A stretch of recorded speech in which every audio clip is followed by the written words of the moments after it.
My aunt, she has this morning ritual. Before the day gets too stressful, she sits with her coffee and scrolls through her social media feed. She's looking for what she calls little sparks of good. Not news, not arguments, just kindness, beauty, something to make her smile. And the other day she found one. It was this really stunning photograph. A mother wolf, snow on her fur, curled up protectively around a tiny fawn. Lost, apparently. Predator and prey, asleep together. Just this image of, impossible peace. She shared it instantly. Caption was something like, "Nature's compassion is a lesson for us all." With the heart emoji, of course. The likes, the hearts, they just flooded in. She'd shared her spark. Then a few hours later, this quiet comment pops up. It's from a friend of hers, a wildlife photographer. He says, "Carol, beautiful sentiment, but..." His image, "It's a well-known AI generation. Powerful art, yes, but it's not real." My aunt's reply came like a minute later. "Well, the message is still true, isn't it?" And she didn't delete the post. Now, in that moment, she wasn't trying to be malicious or, deceptive. She was just operating on a different frequency. One where the emotional truth, the feeling of the image, completely overrode the factual reality. And it really made me wonder, what happens when our digital world fills up with these beautiful lies? What's the real cost of a harmless little spark when it sort of helps burn down the line between what we feel and what we actually know? Welcome to the Deep Dive. Our mission today is to explore exactly that question. Look, the digital world gives us incredible connection, amazing entertainment, truly astounding things. But it also presents this fascinating, sometimes just bewildering challenge.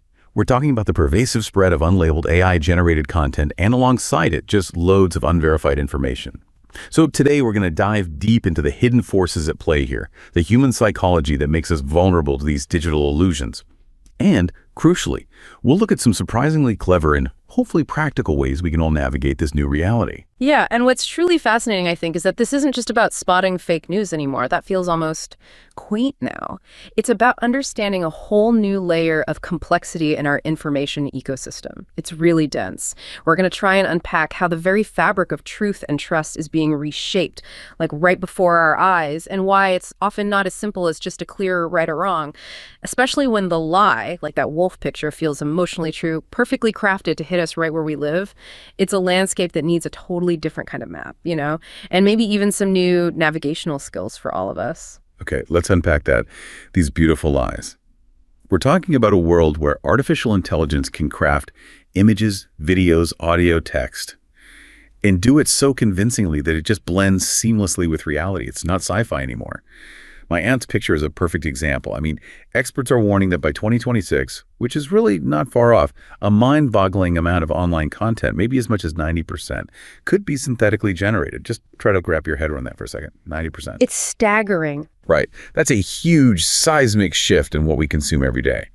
It basically transforms our digital diet into something almost unrecognizable from just a few years back. It means most of what pops up in your feed could be something that never actually existed outside of computers. Well, imagination isn't the right word, but you know what I mean. Exactly.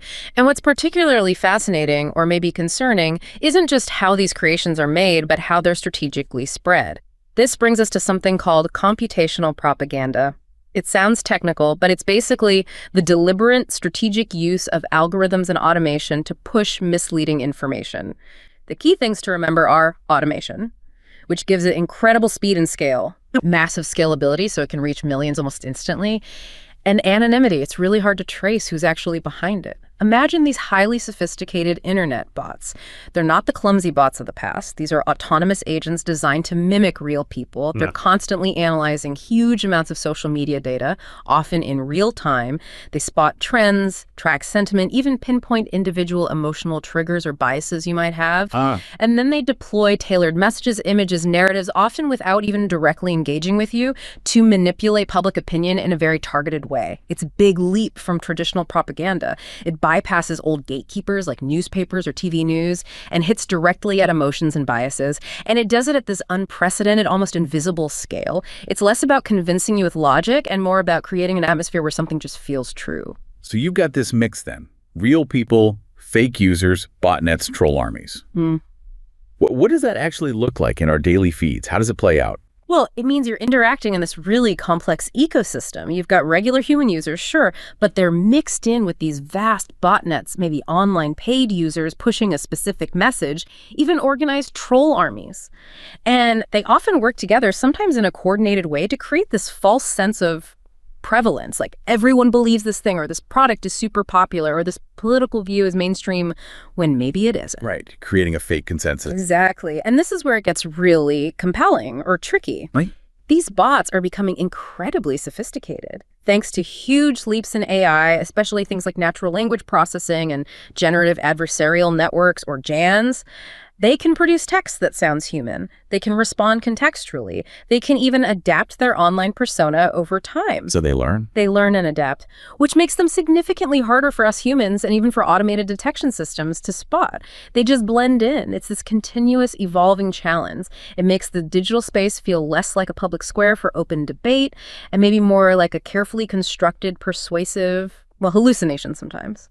And the kind of content itself is evolving too. You said it's not just fake text anymore. Oh, absolutely. The problematic content is diversifying like crazy. You've got, of course, disinformation, that's deliberate deceit, trying to mislead with bad intent.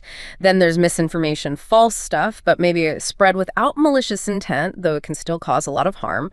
But now, layered on top, you have these highly convincing deepfakes. Synthetic media, where someone's face or voice is manipulated to make them say or do things they never did. True stuff. Very. And we're also seeing increasingly advanced generative language models. These things can write entire articles, stories, even carry on conversations that are completely fabricated from scratch. And the proportion of this misleading synthetic information online, it's only expected to grow, which makes detecting it immensely complicated. The sheer volume and honestly the astonishing quality of some of this synthetic content makes it incredibly hard for the average person to tell what's real and what's manufactured, especially when it's designed specifically to tap into our existing beliefs or our emotional responses. Okay, so that's the content itself. But you mentioned algorithms earlier. They're another big piece of this puzzle, right? The hidden architects. A huge piece. Algorithms aren't just neutrally sorting information for you. They are explicitly designed, for the most part, to prioritize engagement above almost everything else. Engagement meaning clicks, likes, shares, time spent watching. Exactly. Whatever keeps you on the platform longer. And let's be honest, what often drives engagement? Controversy, sensationalism, anything that sparks a strong emotional reaction, whether it's outrage or intense joy or fear. So the algorithm learns what gets a rise out of us and shows us more of that. Precisely. And this can inadvertently, or sometimes quite directly, create what we call echo chambers. Now, this is a bit different from a filter bubble, which is more passive. The algorithm just narrows what you see based on what it thinks you want. An echo chamber is more active. It's where we, and people who think like us, create the self-reinforcing loop of information. We often actively ignore or shout down dissenting views. So it's like being in a room where everyone agrees with you, and the walls just bounce those same ideas back, louder and louder. Perfectly put. It amplifies those ideas until they feel like universal truths, even if they have no basis in fact. And this relentless reinforcement makes it incredibly difficult for different perspectives or even just contradictory facts to get through. And repetition itself is a powerful tool here, you mentioned. Oh, absolutely. Repetition is a key characteristic of computational propaganda. It's a really potent psychological lever. Research shows that just repeating something makes it feel more familiar, makes it fresh in our minds, and that familiarity has a similar effect to perceived significance or truthfulness. This ties directly into what psychologists call the illusory truth effect. Illusory truth effect. Yeah, it's the phenomenon where people tend to believe information is correct after repeated exposure, simply because it becomes easier for our brains to process. Familiarity feels like truth. Like an old advertising jingle you still remember, even if you hated it. Exactly. You heard it so many times, it just feels known. Online, this means a false claim, maybe pushed out by a bot network across lots of different places that look independent, starts to feel more credible over time.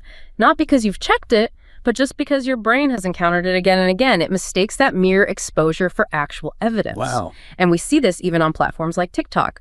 Their automated features, like the sound page, can make a piece of misleading audio go viral, completely detached from its original context. And what's more, the original source of the audio might get deleted, making it almost impossible to trace where the problematic information actually came from. That anonymity is key. So this constant, subtle reinforcement, it can be incredibly powerful in shaping what we believe, often without us even noticing it's happening. It really sounds like our digital feeds are acting like these silent architects, subtly building our view of the world. Yeah. But how deep does this go? Is it just changing minor preferences, or is it fundamentally altering how we see reality, maybe even how we see ourselves? That's the million-dollar question, isn't it? It feels like it's moving beyond just influencing what shoes you buy. Right. You think you're just scrolling freely, making your own choices.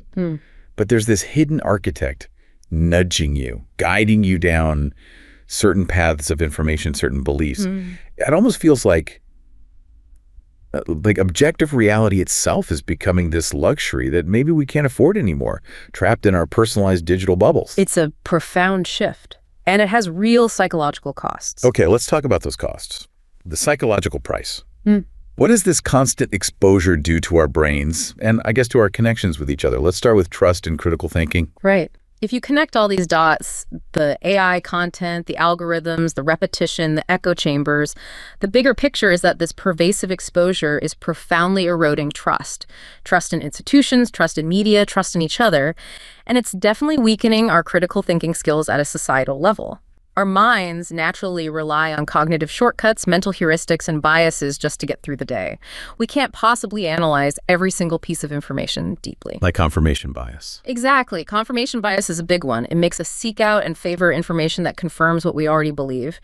And just as importantly, it makes us actively resist or dismiss facts that contradict our views. It's a deeply ingrained human tendency for cognitive consistency. So once a false belief takes root, especially if it aligns with our identity, our politics, our social group, correcting it can feel like a personal attack.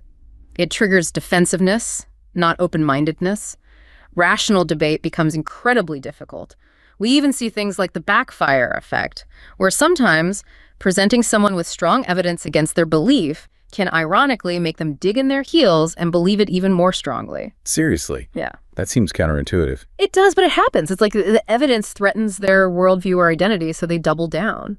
This mix of cognitive vulnerabilities makes us really susceptible to manipulation in today's information environment. So when these mental shortcuts are being so expertly exploited, what does it actually mean for us? Yeah. Socially?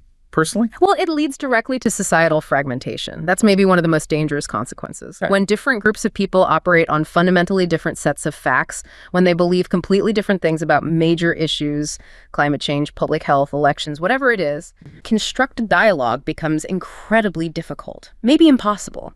It fuels division, polarization, a total breakdown of shared understanding. We lose common ground. Like with my aunt and the wolf picture, the emotional truth trumped the factual reality for her. Exactly. It wasn't about facts for her at that moment. It was about the feeling, the message she took from it. And when that emotional resonance consistently overrides factual accuracy across society, that's a really dangerous path. It feels like we lose the ability to solve problems together if we can't even agree on what the problems are. Precisely. It undermines collective action, even basic civic engagement. You know, this reminds me of a story about someone I know. Let's call her Martha.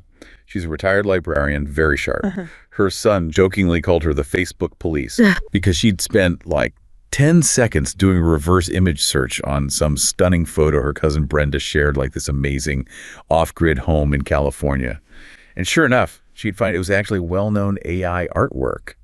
So Martha would gently comment, you know, Brenda, lovely image, but it's AI. And the response would often be something like, oh, whatever, Martha, don't be a spoil sport. It's pretty, that's all that matters. Familiar response. Right. Super frustrating for Martha. She felt like she was, trying to hold back the tide with a teaspoon. She lived by verifiable facts in her career. But here's the interesting part. Later on, Brenda's grandson almost used that exact same fake image for a school project. Oh, wow. And Martha's quiet little comment, the one that seemed pointless, it actually prompted his teacher to show the whole class how to do reverse image searches, how to be digital detectives. That's fantastic. Yeah, the thanks came later, offline. But it just shows how that subtle, persistent effort, that single teaspoon against a tidal wave, it can actually have a ripple effect. It's about planting those seeds of critical thinking, even when it feels futile. That's a perfect illustration of what happens in this perfect storm of misinformation and just sheer information overload. And during crises, it gets even worse. It escalates dramatically into what public health experts call an infodemic. An infodemic, like Sure. an information epidemic. Exactly, where accurate details get completely mixed up with rumors, myths, half-truths, all spreading chaotically, often faster than the actual virus or crisis itself. We saw this so clearly during the COVID-19 pandemic. Oh, definitely. The flood of misinformation about bogus cures or fake prevention tips or conspiracy theories about where the virus came from, it severely undermined trust in legitimate health authorities. And it actively discouraged people from taking evidence-based actions like getting vaccinated, wearing masks, social distancing. Which had real-world consequences. Absolutely. Yeah. Serious, often tragic consequences for public health. It shows how a compromised information environment isn't just about abstract beliefs, it directly impacts lives and safety. What we believe shapes what we do. So alongside the misinformation, there's this other factor. Just the sheer volume, the overwhelm. The digital deluge, they go hand in Our hand. brains are amazing, sure, but they have limits, right? Yeah. You hear psychologists talk about working memory, like how many things can you juggle in your head at once? Right. The classic 7 plus or minus 2 items is often cited. It's a very finite capacity for conscious processing. So trying to deal with the internet today, it really is like trying to drink from a fire hose. You don't get refreshed, you just get overwhelmed, maybe knocked over, soaked, and disoriented. That's a great analogy. And consider this statistic. Some estimate that the amount of information created every 2 days now equals all the information produced from the dawn of civilization up until about 2003. That's insane. It is. We are simply not biologically or cognitively wired for this kind of constant, relentless bombardment. So what does that do to us? Cognitively, emotionally. Well, it leads to significant impacts we often don't consciously connect to the overload. Cognitively, we see things like decision paralysis, too much conflicting info, too many choices, and we just freeze. Or we make poorer decisions because we can't properly evaluate everything. Yeah, I feel that. Our attention spans shorten dramatically.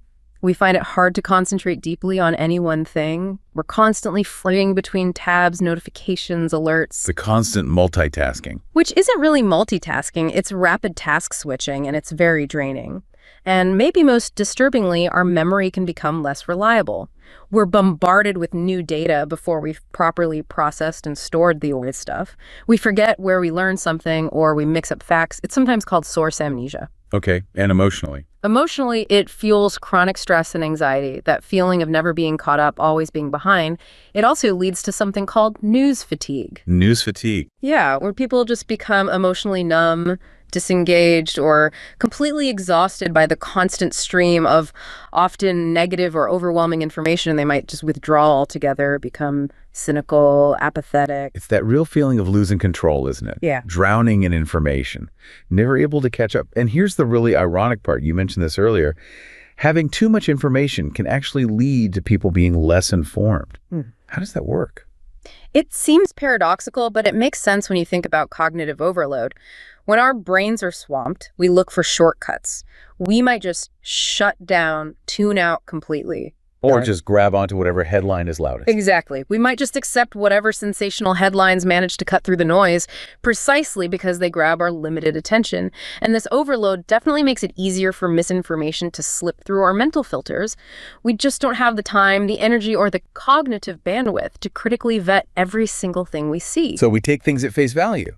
We do. Desperate for anything that makes quick sense or gives us a quick emotional hit. It's like our brains are running on fumes, making us much more susceptible to whatever is easiest to process, which is often the most simplistic or emotionally charged content. Okay, so this raises a really important question. Who is most affected by all this? Who's most vulnerable to the deluge and the misinformation? That's a crucial question, and the common perception, the stereotype, often points to older adults. Maybe because of perceived lower digital literacy or less experience with social media growing up. Right, the idea that they're less tech savvy, more easily fooled. Exactly. But recent research paints a much more nuanced picture. It really challenges that simple assumption and reveals some surprising twists. Okay, here's where it gets really interesting then. Tell me more. Well, a study from the University of Cambridge used something called a misinformation susceptibility test. And they found that younger Americans, those under 45, actually performed worse on average than older Americans, those over 45, at distinguishing real news headlines from fake ones. Wait, younger people did worse. That completely flips the script. It does. The researchers suggested that the older adults' life experience, their crystallized intelligence, that accumulated knowledge, wisdom, understanding of how the world works, might sometimes give them an unexpected edge. They might be better at spotting implausible stories or recognizing familiar patterns of manipulation, even if they aren't as technically proficient with the devices. So, while maybe older adults have historically shared more misinformation on some platforms, perhaps because they're more politically engaged or targeted by scams, their life experience can actually be a strength, a kind of built-in skepticism. It seems plausible. It suggests we shouldn't make broad assumptions based purely on age. Experience counts. And what about the digital native idea? That young people who grew up online are automatically savvy? That often turns out to be a complete myth. There was a concerning report from Stanford University. They found that a huge majority of high school students really struggled to judge the credibility of online information. How badly? Badly. They often failed to recognize obvious biases, couldn't tell native advertising from real news articles, took misleading videos completely at face value.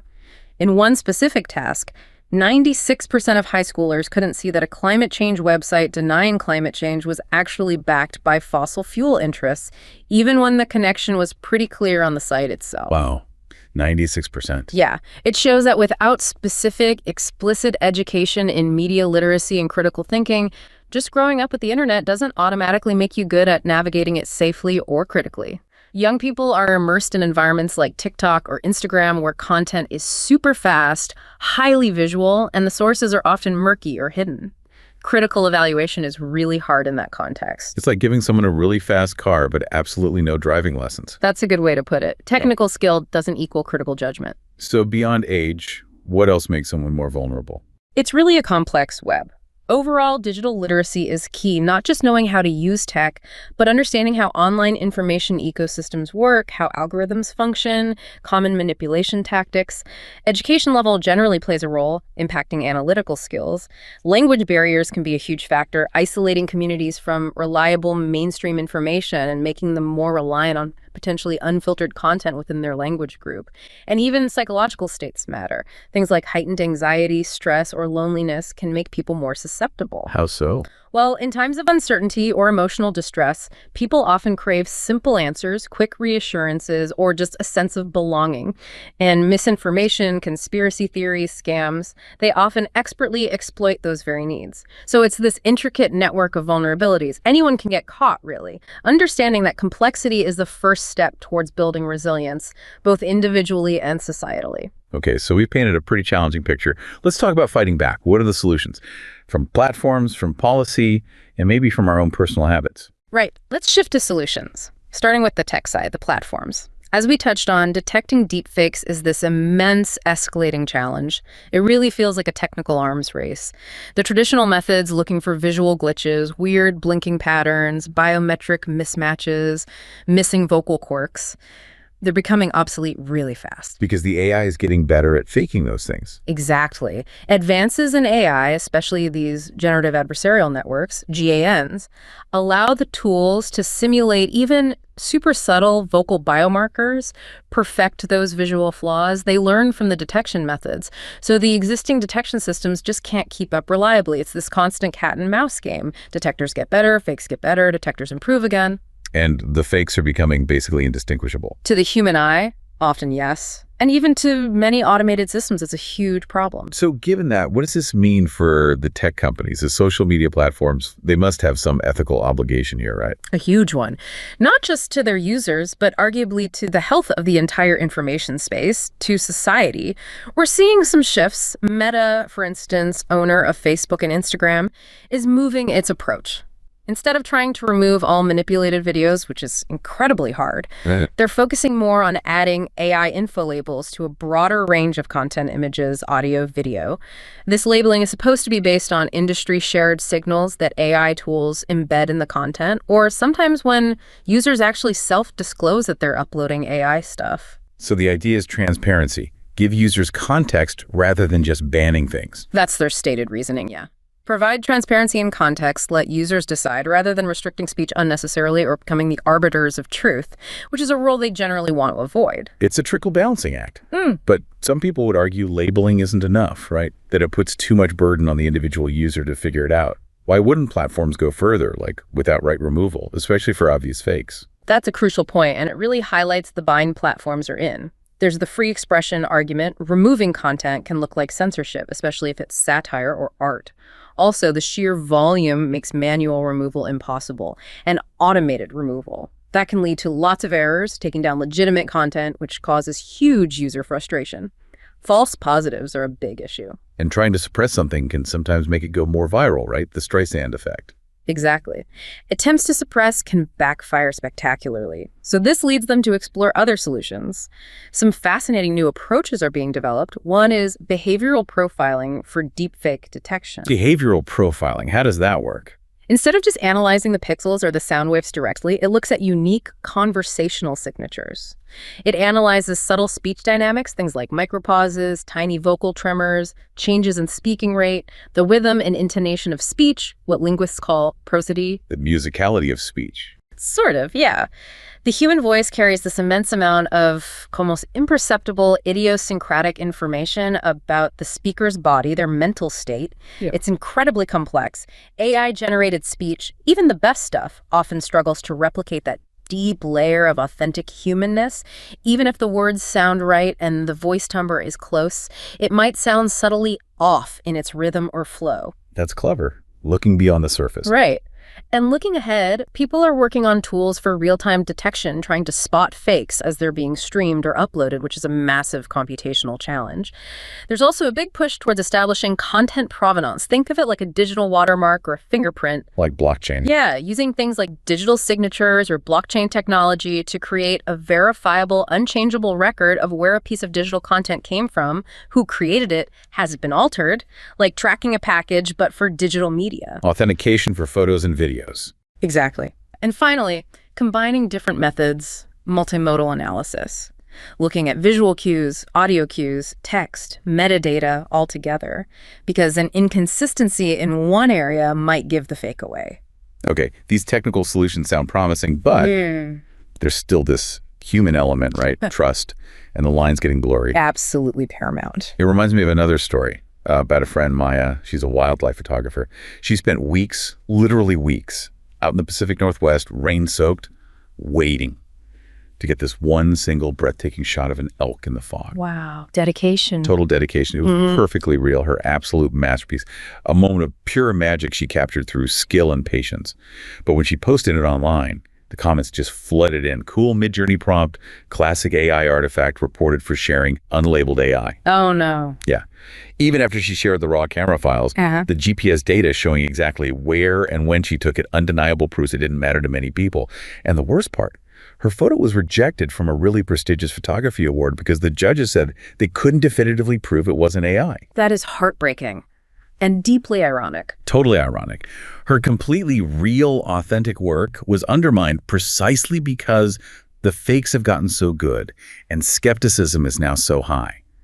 And it raises this really profound, kind of chilling question. What happens when reality itself becomes too difficult to verify? When the fakes are so convincing and our default is suspicion, the true authenticity gets questioned, dismissed, even punished. It's a deeply troubling scenario when the burden of proof shifts onto reality itself. Which brings us to maybe the bigger picture solutions. Legislation, accountability, the big stick approach. What's happening there? Yeah, governments are definitely waking up to this and trying to step in, acknowledging the huge societal impact. Spain, for instance, is really setting a precedent globally. They're planning to impose quite substantial fines for failing to clearly label AI-generated content. That's set to start in March 2025. Okay, that's a serious move. Putting the onus on creators and platforms to be transparent. But how do you enforce that? Who pays the fine if the creator is anonymous or in another country? Those are exactly the challenges. Enforcement is incredibly difficult. But other nations are looking at similar measures. In the US, you're seeing activity at both federal and state levels. Bills like the Kids Off Social Media Act are trying to limit exposure for younger users, prohibiting use under 13, limiting algorithmic recommendations for teens. Trying to shield younger minds. Right. And other laws like the Stop CSAM Act or state laws in places like Utah and New York are tackling related issues. Age verification, parental consent requirements, trying to hold platforms accountable for mental health impacts linked to their algorithms. And internationally, the European Union's AI Act is a huge piece of legislation.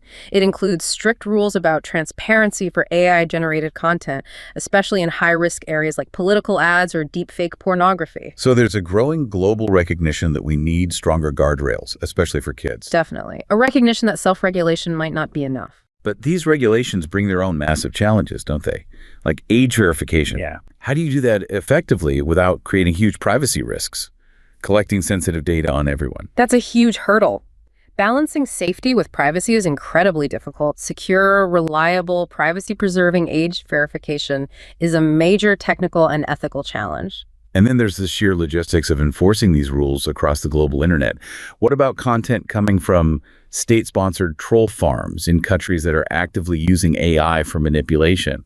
How do you hold a platform in California accountable for that? Exactly. Cross-border enforcement is notoriously difficult, and there's always the risk that adversaries will try to hack or bypass labeling systems. So it's this really complex dance, trying to regulate effectively, protect rights like free speech, but also not stifle the beneficial innovation that AI can bring. It's an ongoing negotiation worldwide, and the legal frameworks are definitely still playing catch-up with the tech. Which leads us to the final piece, empowering the individual. What can we do? Becoming digital detectives ourselves. Yes. While the systemic changes from platforms and governments are absolutely crucial, they're not enough on their own. Individual responsibility and, critically, digital literacy are vital countermeasures. It's like building herd immunity against misinformation. Educators are absolutely key here. Integrating critical thinking and media literacy deeply into school curricula is fundamental.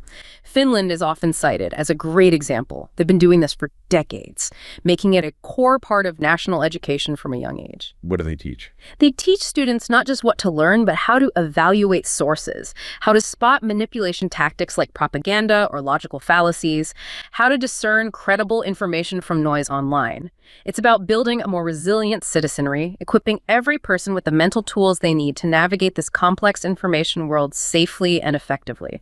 Empowering judgment, not just feeding facts. Okay, so practically speaking, what can you, listening right now, do to become a better digital detective? Yeah. What are the key steps? First, maybe counterintuitively, be more selective with your information intake. Don't try to drink from the fire hose of endless scrolling. Instead, consciously curate a smaller number of reliable, diverse sources that you trust. Follow reputable news organizations known for strong editorial standards, fact-checking sites, maybe academic institutions or expert blogs in fields you care about. Quality over quantity. Prevent the overload. Exactly. Maybe subscribe to curated newsletters instead of relying solely on algorithmic feeds. Second, and this is so simple but so powerful, verify information before you believe it and especially before you share it. Pause before you post. Yes. It usually takes just seconds. Do a quick search. Check multiple credible sources. If a story seems too wild, too good to be true, too perfectly aligned with your biases, take that extra moment to fact check. Use reverse image search for photos. Definitely. A reverse image search on Google Images or Tiny can debunk a fake photo instantly. Check sites like Snopes, PolitiFact, FactCheck.org for dubious claims. Practice lateral reading. Quickly search what other reputable sources say about the claim or the source itself. Don't just dive deeper into the original, potentially biased site. It's incredibly effective. Okay. Be selective, verify. What else? Another fascinating insight from research.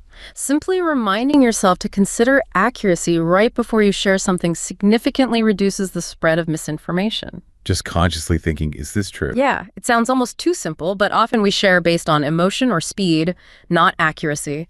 Our default online behavior is fast, impulsive, just pausing and asking, is this accurate? Do I actually know if it's true? What's the source here? Do they have an agenda? That brief moment of critical reflection interrupts the impulsive share reflex. It gives your rational brain a chance to kick in. It's a small step with potentially huge collective impact if enough people do it.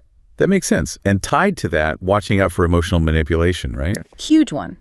If a post makes you feel extremely angry or scared, or maybe even incredibly overjoyed or validated, that is a major red flag. Slow down when you feel strong emotions. Absolutely.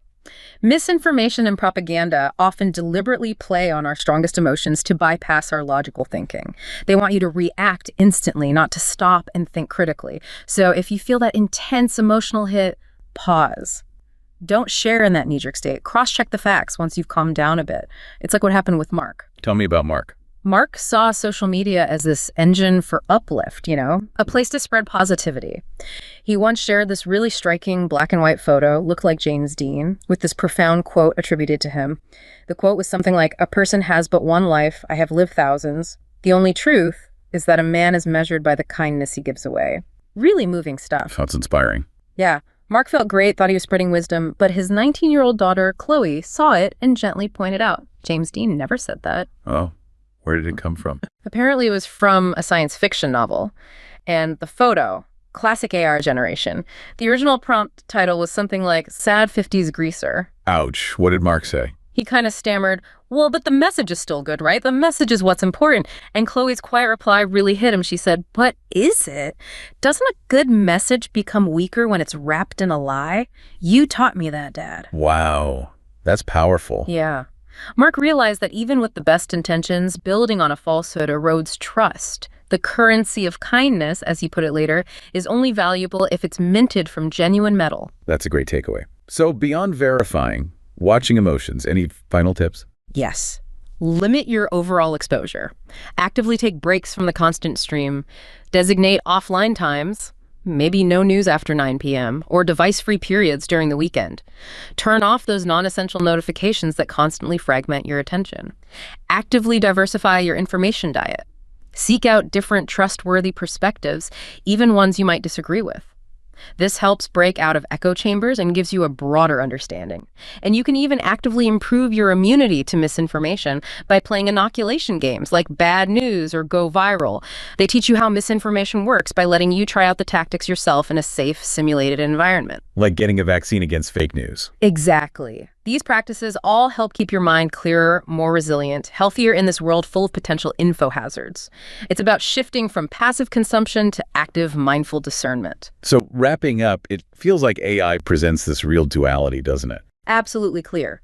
On one hand, immense challenges, creating incredibly convincing false content, fueling information overload, driving this ongoing arms race between creation and detection. But on the other hand, AI also offers powerful tools for detection, for mitigation, for analysis. The technology is constantly evolving to help counter the very problems it sometimes helps create. It's really a testament to human ingenuity and our ability to adapt. And the good news, maybe, is that awareness of all these issues feels like it's at an all-time high. I mean, 10 years ago, were we talking about deep fakes or media literacy in everyday conversation? Not really. Definitely not like today. The conversation has shifted dramatically. So there seems to be this growing collective effort, from individuals demanding more transparency, from tech companies starting to implement changes, even if slowly, from educators pushing for literacy, from governments trying to set guardrails. The overall aim, it seems, is to try and create an information landscape where truth at least has a fighting chance, where clarity can somehow cut through the noise, and where we can all engage and thrive without being constantly overwhelmed or manipulated. It's really about forging a more mindful, managed relationship with information. One where information empowers us rather than overpowers us. So we can truly tell what's genuine and what's just a beautiful, compelling digital illusion.